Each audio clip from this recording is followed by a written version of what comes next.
Welcome to Public Domain Video Theater, presented by the great detectives of old-time radio. From Boise, Idaho, this is your host, Adam Graham.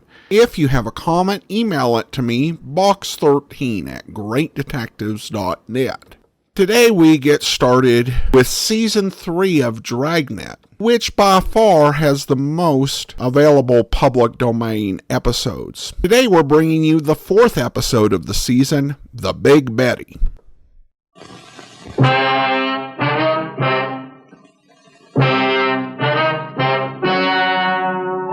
Ladies and gentlemen, the story you are about to see is true.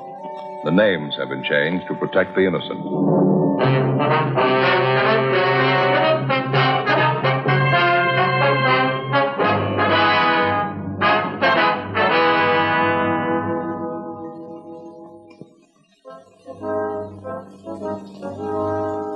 It was Tuesday, December 14th. We were working the day watch out of Bunko Division. My partner's Frank Smith. The boss is Captain Steve. My name's Friday. A gang of petty swindlers had set up operations in the city. We knew they were experienced. We knew they were cunning. They worked fast. We had to stop them.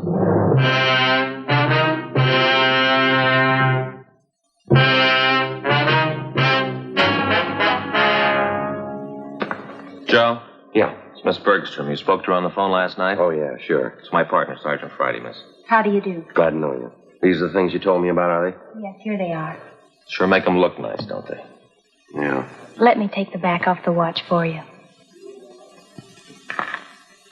You can see for yourself, Sergeant. It's just junk. Nothing inside. Doesn't look like it's worth 15 cents. He charged me $48 for that watch. He said it was wholesale. He wasn't making any profit on it. He told me he was doing it because he'd known Harry so well. Nothing inside. Just an empty case. Well, how about the pen and pencil set, miss?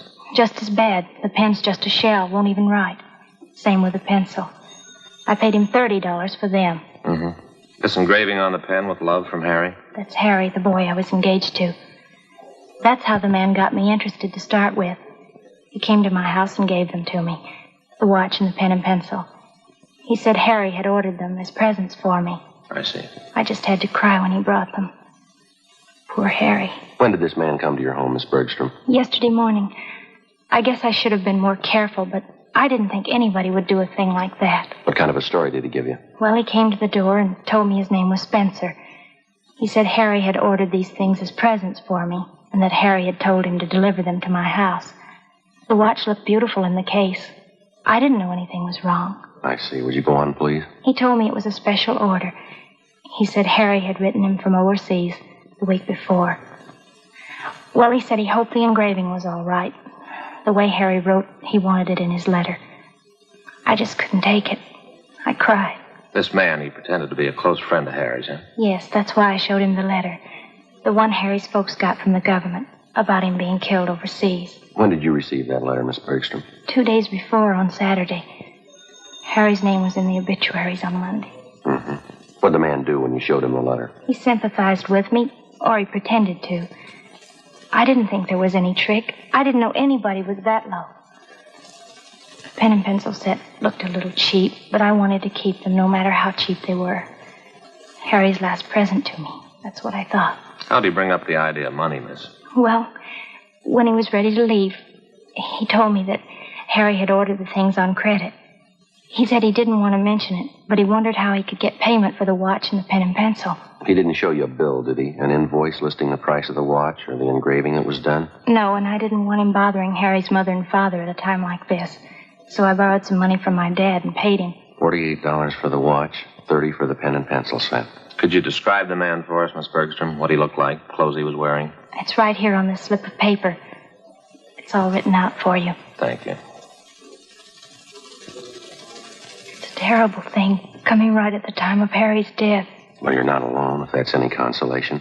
An army widow out in Hollywood was cheated on the same kind of deal last Friday. It's so cruel. Using a dead person's name to cheat you. Yes, ma'am. How could anyone get lower than that? They keep trying.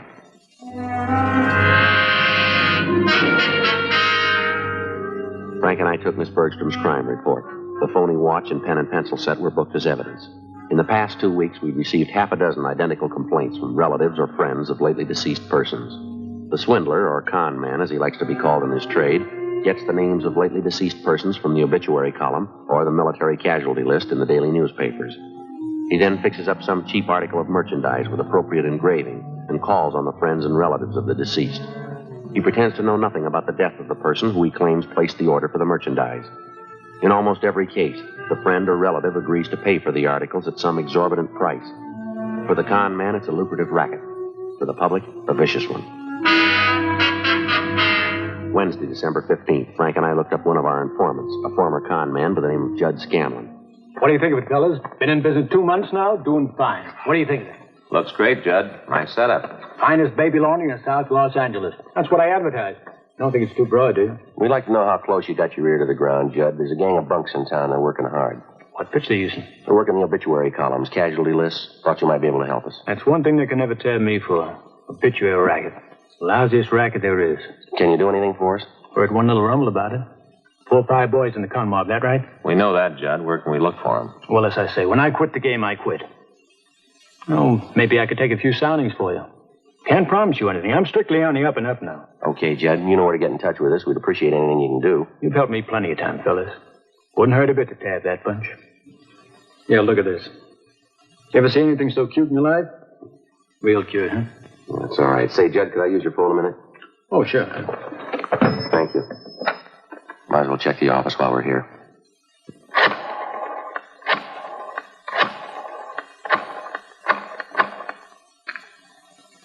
"2572, please." Yes, that's right. Bunko Division. Thank you. Hi, Devetta. This is Joe Friday. Yeah, anything doing? Uh-huh. Yeah, is that right? Yeah. Well, what's the name?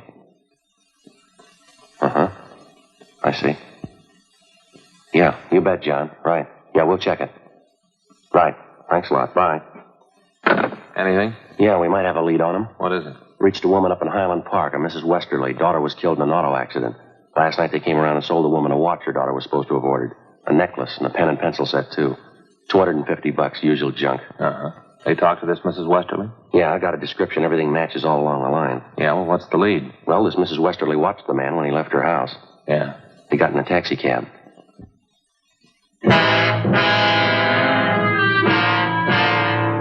10:30 a.m. While Sergeants Bryant and Ullery got out a broadcast on the suspect, Frank and I drove to the offices of the taxicab company where we contacted the special agent.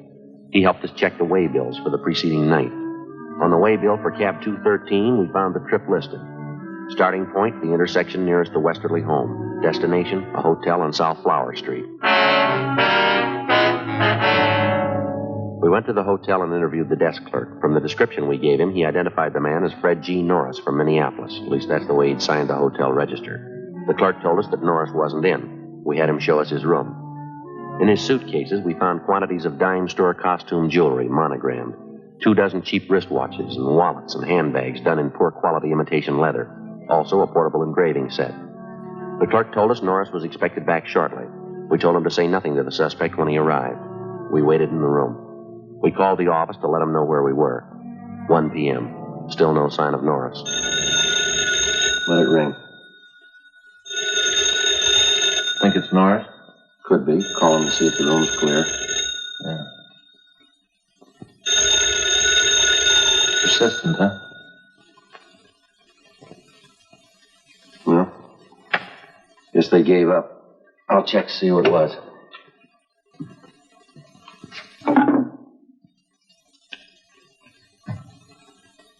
Yeah. That call was for us, was it? No, this is 214. You just let us in a little while ago, remember? Yeah, that's right. This is Sergeant Friday. You remember you had the pass key? That's right, yeah. Who was that call? Yeah, fine. No, you did exactly right. Yeah, that's right. Well, I'll tell you why we didn't answer it on our way out, huh? All right. Fine. Yeah. Bye. Norris? No, it was the office. Yeah. They just picked up Norris.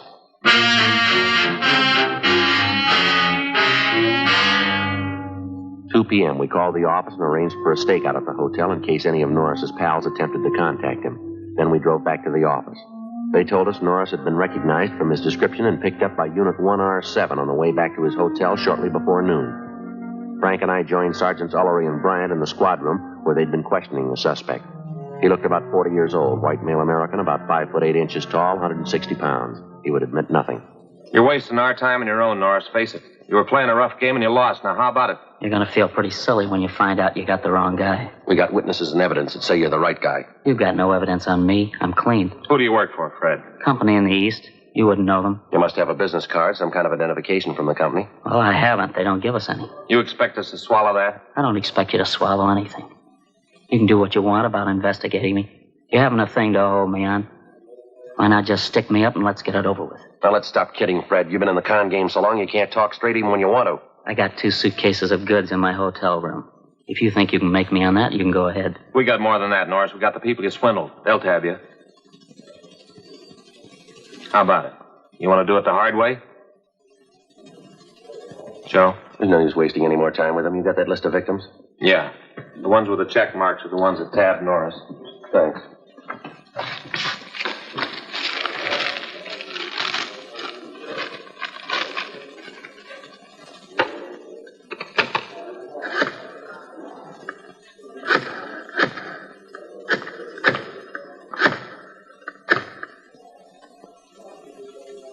Hello, is Miss Bergstrom there, please? This is Sergeant Friday, Miss Bergstrom, Bunko Division. Yes, we picked up a suspect. We'd like to see if you can identify him. Yes, that's right. Would it be all right if we sent a car out for you now? All right, fine. Fine. Thank you.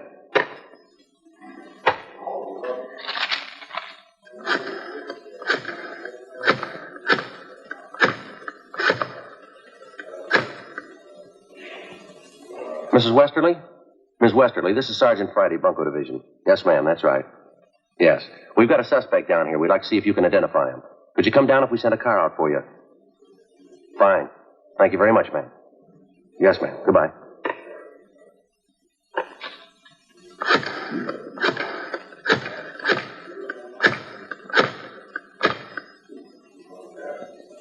Mr. Hanson? No, that's right. I'll hang on. This is the Los Angeles Police Department. Can't sit here all day. Quiet. He's on the phone. Hello, Mr. Hanson? Well, this is Sergeant Friday, Bunko Division. Yes, sir, that's right. Police Department? How are you, sir? Fine, thank you. Say, Mr. Hanson, we have a suspect in custody down here. No, I say we have a suspect in custody down here. Wondering if you could come down to identify him. Yes, that's right. Yeah, that watch deal. Yes, sir. Could you make it down here if we sent a car out for you right away? Good. Fine. Thank you very much, sir. Right, we'll see you then. Right.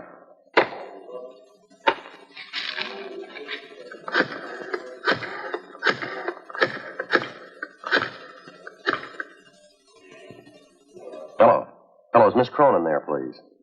Well, this is Sergeant Friday calling, Miss Cronin. Bunko Division? That's right, Los Angeles Police Department. Sorry to disturb you, but we have a suspect in custody down here. Yeah. Hey, Sergeant. Yes, ma'am, that's right. Sergeant? Would you hold on a minute, please? You put down the phone. Yeah. You got me.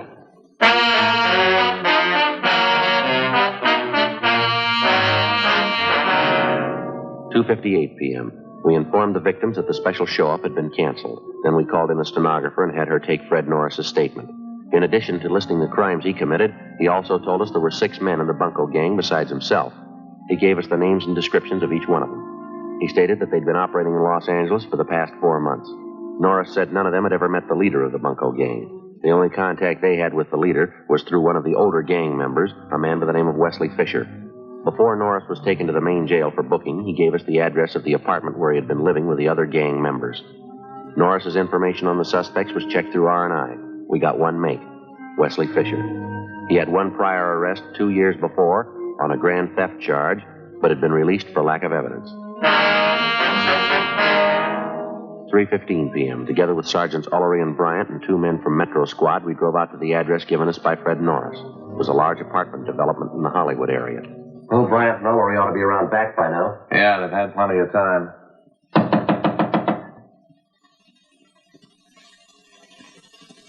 I'll try it again. Did you want to see the people that live there? Yes, ma'am. Did you want to check the garbage disposal? I've got a key. I'm Mrs. Callahan, the manager. No, ma'am, we want to talk to the tenants. I'm afraid you're a little late. What? They just moved out, bag and baggage.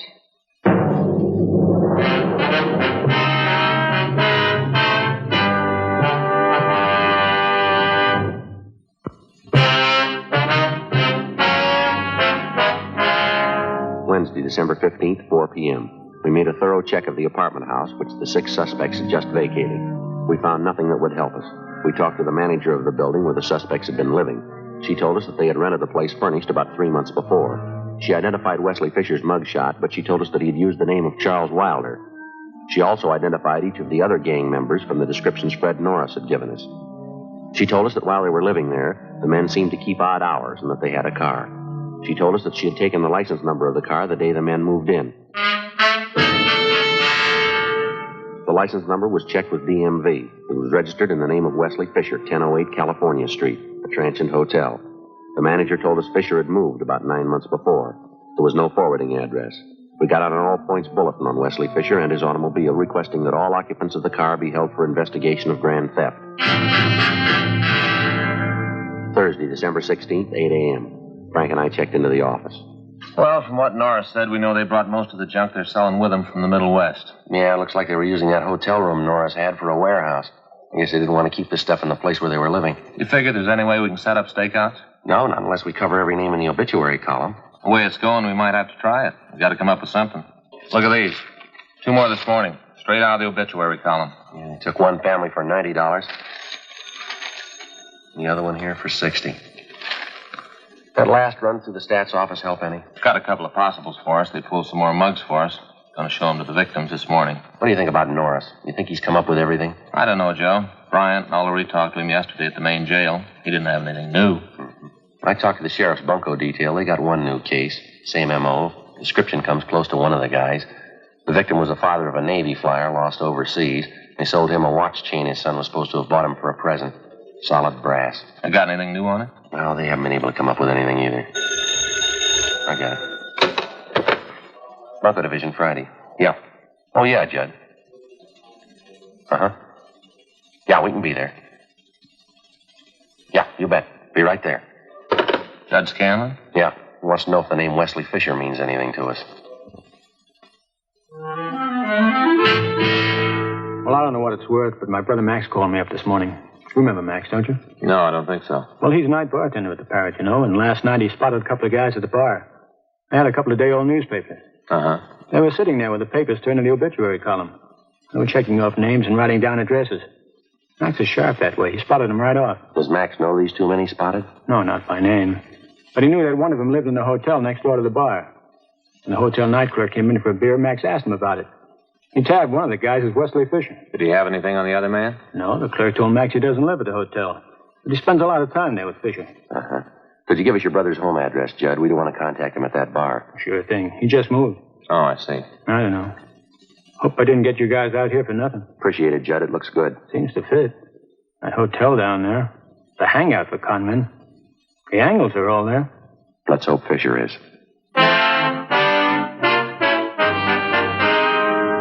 8:53 a.m. We arrived at the hotel on South Main Street. We checked with the desk clerk who told us that Wesley Fisher had room 37. As far as he knew, Fisher was in his room. We got a pass key from the clerk, went up to room 37 where we found Fisher and another man. He identified himself as Raymond Wilson, one of the gang members identified by Fred Norris. We also found a small supply of cheap watches and pen and pencil sets.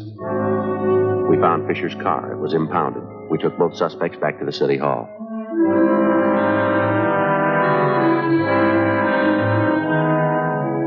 We questioned them separately in the squad room. Wilson was first, but he refused to answer our questions. He was taken outside, and Wesley Fisher was brought in. Sit down, Fisher. Thank you. Well, I guess you know why you're here. I haven't the least idea. All right, then we'll tell you. Do you know a Fred Norris? Fred Norris. Name sounds a little familiar. Can't quite place it. He places you pretty well. He says he worked with you and Wilson up until a couple of days ago. That's so? That's right. He says he lived with you in that apartment out in Hollywood. That's so. Norris, Hollywood. When was that? 2 days ago, Fisher. Your landlady identified your mug. She even had the license number of your car. Well, what's it prove, gentlemen? It proves you're lying. You and Wilson worked together. You did work with Norris. You're part of one of the filthiest rackets going. Gentlemen, you're making a bad mistake. No, there's no mistake, Fisher. Your picture's been identified by at least a half a dozen victims. Now, you can go on playing coy all you want, but we can prove that the pen and pencil sets you sold some of the victims are identical with the ones we found in your car and the ones we got in your room. I haven't any idea what you're talking about. Believe me, that's the truth. You wouldn't know the truth if it followed you, mister. Now, you look. Maybe you're great at conning old men and young girls, but don't try to pass any of it here. Now, just a minute, please. No, you listen, you two-bit thief. I couldn't begin to tell you off for the rotten things you've been pulling off in this town for the past 3 months. That young girl who lost her boyfriend overseas, that widow out in Hollywood, the old man in Highland Park whose wife passed away.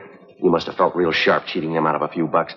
Maybe you don't remember, but we do and they do, and you're going to pay for him, mister. You're going to pay good. Are you all through? I'm through, Fisher. You're just beginning. I have nothing further to say, gentlemen. You can talk to my lawyer. Yeah, we'll give him your new address. Yes? Main jail.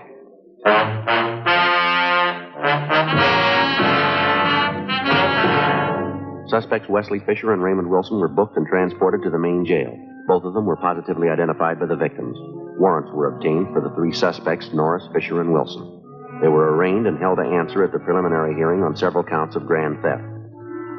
During the next 2 weeks and through the Christmas holidays, identical complaints of bunco operations continued to come in.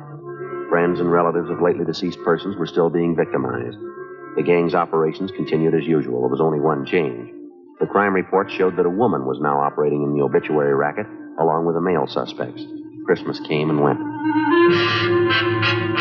On New Year's Eve, Frank and I were assigned to standby duty. A few minutes before 8 p.m., we got a call from the main jail that Wesley Fisher wanted to see us. We went to the second floor of the main jail, the interview room. All right, what's on your mind, Fisher? A lot. I'm getting a dirty deal. I'm going to do something about it. Well, what's the trouble? I was supposed to be bailed out. She promised me. I was supposed to have a lawyer. I had the public defender. Who's she? I'm not going to take all the heat. They're in just as deep as I am. They can't do right by me. I'll square it up myself. I'll tell you everything I know. Go ahead. What is it? Her name's Betty McGraw. She's the one you've been looking for. She planned it out. The whole idea was hers. She got everybody together. It was her show. Where'll we find her? 213 Foster, apartment 8. Wesley Fisher gave us a complete statement of all of his crimes and also implicated the other members. He told us Betty McGraw was his girlfriend. She'd come up with the idea for the obituary racket. She gathered the men together for the job, and it had been planned that she was to stay in the background. In case of trouble, she would furnish aid to the gang members in the form of bail bond money and lawyers. She received a percentage of the take from each of the gang members. We checked her through R&I and found that she had a record. We checked out the address on the package and found that she'd gone to a New Year's Eve celebration at a downtown hotel. It was 11:57 when we got to the hotel. We identified ourselves to the special officer and showed him the mugshot of Betty McGraw. He thought he'd seen her at the bar. We started looking.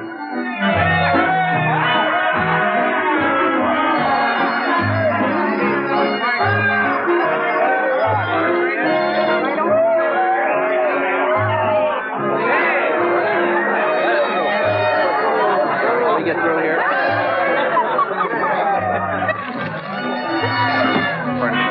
We're looking for a Betty McGraw.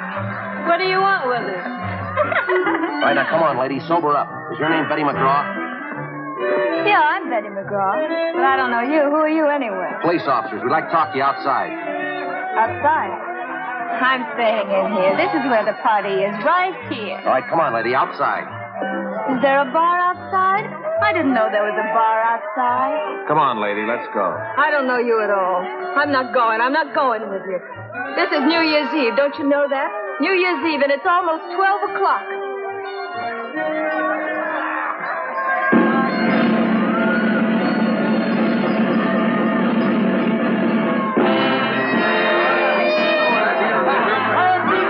Happy New Year! Happy New Year!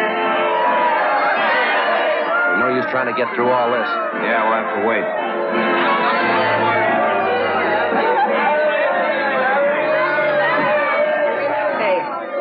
Yeah?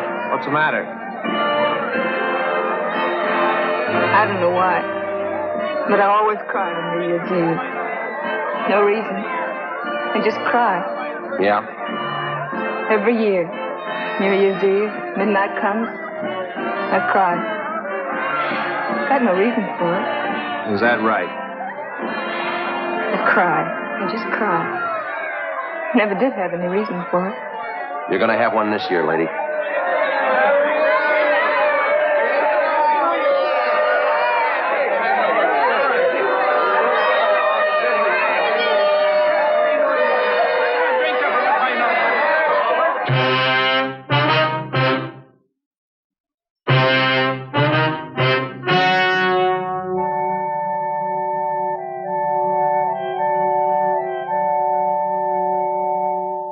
March 28th, trial was held in Department 93, Superior Court of the State of California, in and for the County of Los Angeles. In a moment, the results of that trial.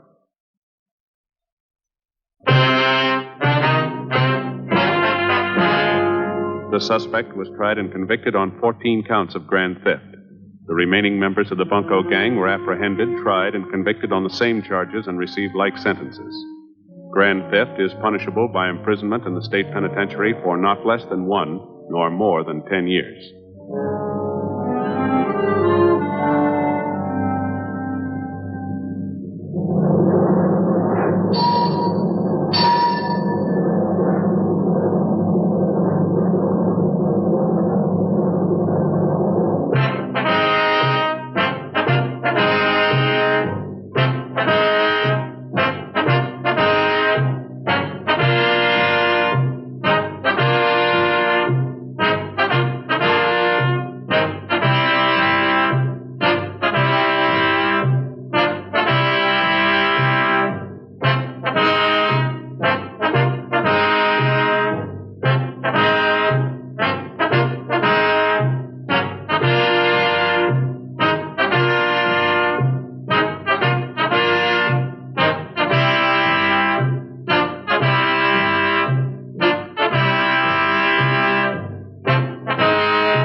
Welcome back. This is a solid episode of Dragnet and a great example of how to do a serious bunco story. One of the great challenges that Dragnet and overcame well most of the time was that they often dealt with crimes that fell out of the typical police show wheelhouse of murders and violent robberies. The challenge is to make the audience care about the outcome of the case. And they did that quite effectively by showing a victim and how she felt about what had happened. Also, the timing of the story serves this as well, as even though this had been going on for months, we're seeing Friday and Smith investigating at the holidays as people who have just learned that they won't get one last Christmas with their loved ones are being chosen as marks for a con game. There are a lot of really good investigative scenes worked in. There are two that stand out. The first is the scene with Fred Norris as Friday is calling potential witnesses. The scene goes on for 2 minutes, but it's effective as the tension builds throughout. And Norris's attempt to interrupt just shows how desperate he really is. It's a great little bit of psychology at work here.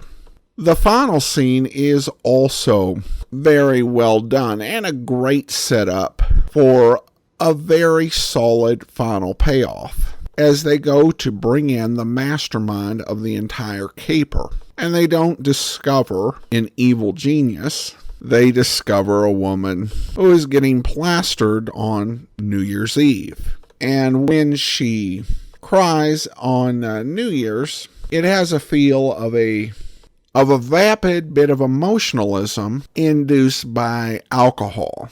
And that contrasts with how she has victimized people in the midst of honest grief going through the worst time of their lives, leading to one of Friday's best snappy comebacks ever. While it's not one of Dragnet's most exciting stories, I do think it's one of the best exemplars of the 1950s TV series. They took a scenario which in less capable hands could be quite routine or even boring, and made something far more memorable out of it. That's all for now. Join us back here next time for another episode of Public Domain Video Theater. In the meantime, send your comments to box13 at greatdetectives.net. Follow us on Twitter at Radio Detectives and become one of our friends on Facebook, facebook.com/Radio Detectives. And if you like these videos, you can become one of our patrons at patreon.com/Radio Detectives. From Boise, Idaho, this is your host, Adam Graham, signing off.